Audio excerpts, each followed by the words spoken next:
That all coming up. And cooling off family parks. Well, that's exactly what you'll get. They opened just today, those splash pads. Good timing of this week's brutal conditions ahead. And E. coli in the Virginia Lake, the latest on that outbreak at a popular summer destination for families. What health officials want you to know about the dozens of cases thus far. And a series of house fires in the DMV, some wild video. While they're not connected, first responders battling flames all over the region. How many people are without homes? Good evening. Thank you for joining us for DC News Now at 6.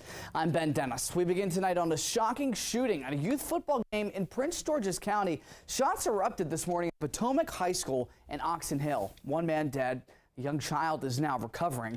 DC News Now's Dave Laval joins us from Potomac High School with the latest. Dave, this was a sudden, shocking string of events, no doubt making people feel on edge at a youth football game.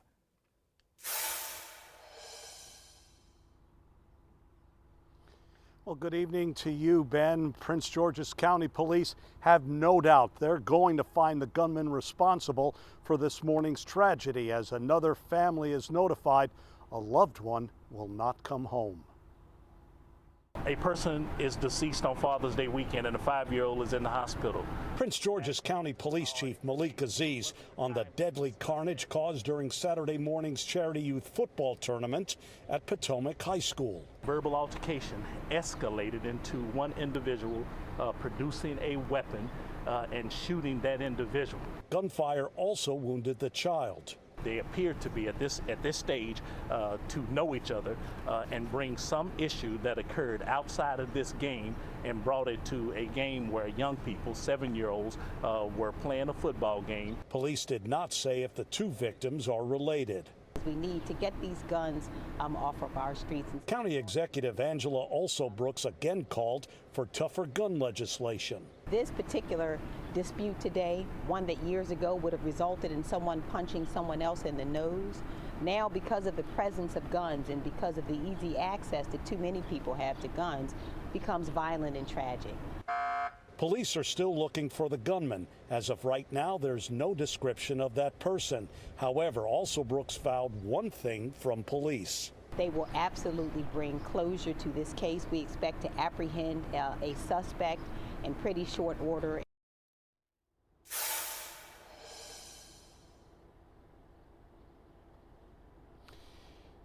The event did have security, but not police. However, county leaders told us that could change because of the shooting. We're live at Potomac High School in Oxon Run. Dave Laval, DC News Now. Our thanks to Dave tonight. In Montgomery County, fire officials say that a pickup truck ended up on Metro tracks in a crash late last night. Officials say that 2 cars were involved in this collision near Hungerford Drive and Manakee Street in Rockville. One of those cars ended up driving through a fence, ending up on the tracks. It's that pickup. Officials say that nobody was hurt, but certainly damage to Metro property. Train traffic was stopped during that investigation. And a tragic story in the district. A young child was found dead inside of a vehicle yesterday evening.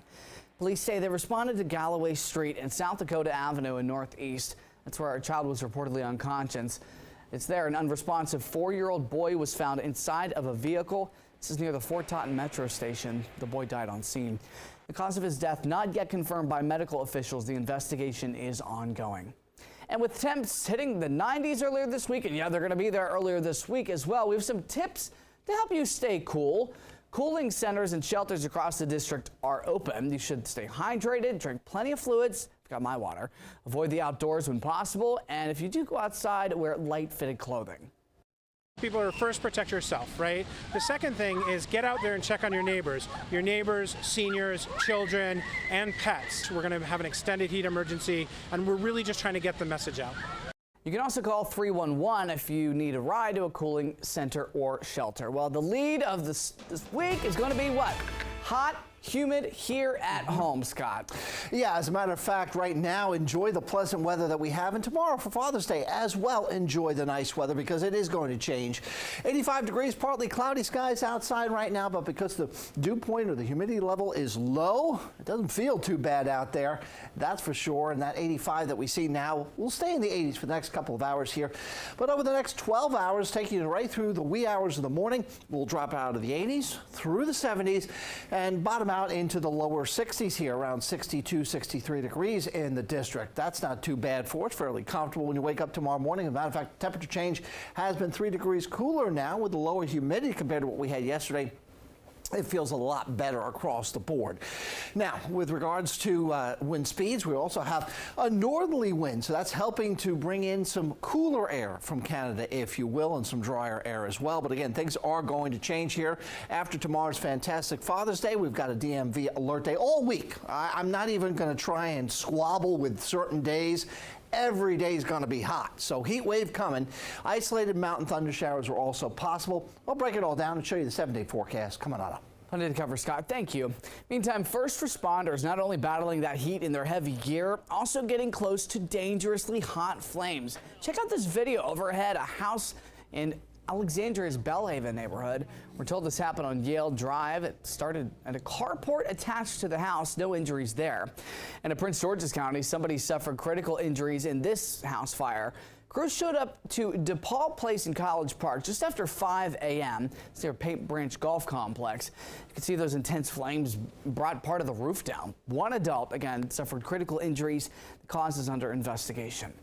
Police in the district there are looking for a shooter who opened fire and shot 2 people last night near a Safeway on Georgia Avenue in Petworth. This happened around 7:30. Police say a man and a woman were shot, both conscious when police got there.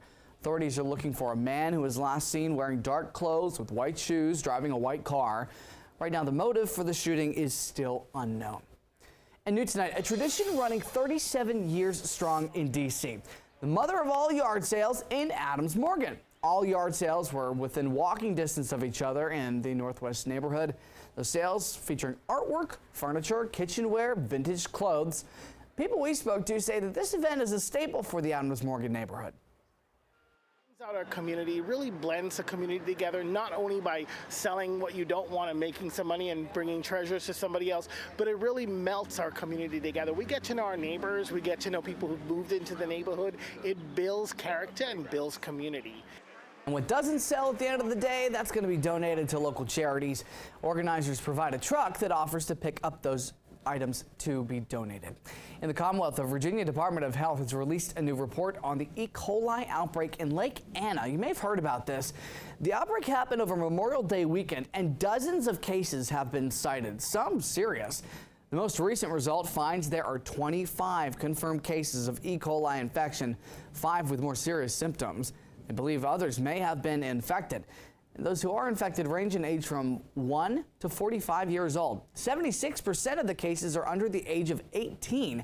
There's some good news here. Recent test results show that there is not a public health hazard at the lake right now, but the State Department of Health is continuing to collect and test water samples. And we're just days away from primary election day in Virginia. Voters will cast their ballots in key races, including the Republican primary for U.S. Senate and several other key congressional races. Here's a few reminders for voters before heading to the polls. First, all voters will need to bring a valid ID.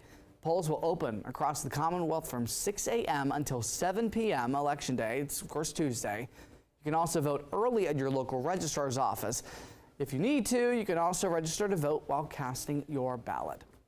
And with summer break upon us, students will be away from their routines and the sense of security that school may bring. Fairfax County is sharing advice to look out for and from signs of child abuse and neglect. Haley Milon has more.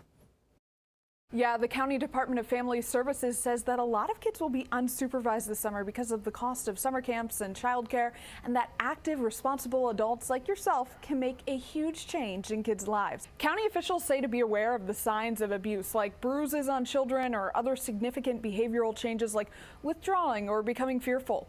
Know that children 8 and younger shouldn't be unsupervised in homes, cars, playgrounds, or yards. Spread awareness about the county's body safety classes, which are virtual and can improve kids' safety knowledge.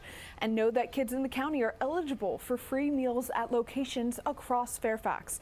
And lastly, the department says that responsible adults can make a huge impact by monitoring teens. And if you're a parent and you need help within Fairfax County, you can call the county's hotline at 703-324-7720 Monday through Friday for resources. In the newsroom, I'm Haley Milon, DC News Now.